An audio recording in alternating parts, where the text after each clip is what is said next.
how do you counter it? I reckon that the way, and I don't think we use the short side enough as well in our games right now, because we're so reliant on our number 10 for guidance that the 15 can really be that second 10. When you get down the short side, there's sort of no sliding because you're so close to each other. It's literally straight ahead. So if you're taking the ball going forward, it's catch, pass. And that's where you can really understand where the defensive line is standing. Everyone jams in these days as well, so if you've got the vision to go past someone and throw it and pass on. But they've just got, again, I come back to that skill level that they're showing at the moment.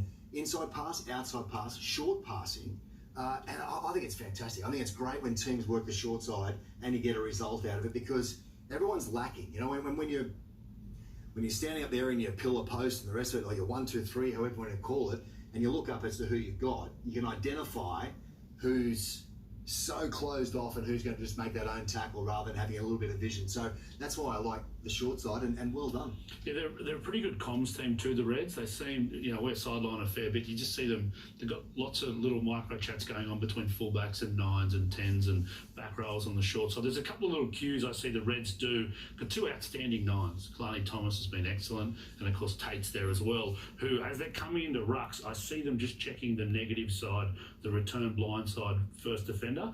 If that first defender folds as that 9's coming in, that's a nice cue for them to bounce back. If they don't make the gain line in their carry, they like to bounce back. And what they do well, and you mentioned just running square and catch pass, there's a few traps going back to short side.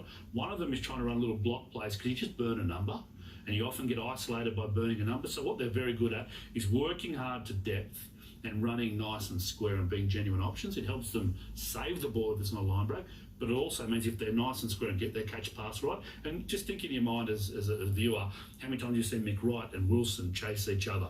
And that ties into what Berkey's point is around support play. They're very good at seeing the number and the player behind them.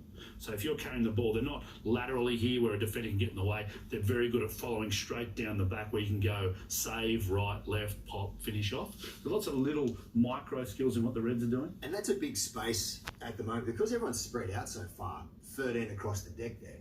You're most often time getting meters, I suppose, to get around them, you know what I mean? So if you get through the middle there, that's great. Then everything opens up. Then you can play flat fastball after that. Look, I do enjoy the way they play, and they're offering up options as well. I think is one of the big things that Queensland are doing. It's a big win, so quickly, I'm not going to go there. Without their first choice 2 back row, they're starting 9s on the bench, midfield 12 and 13.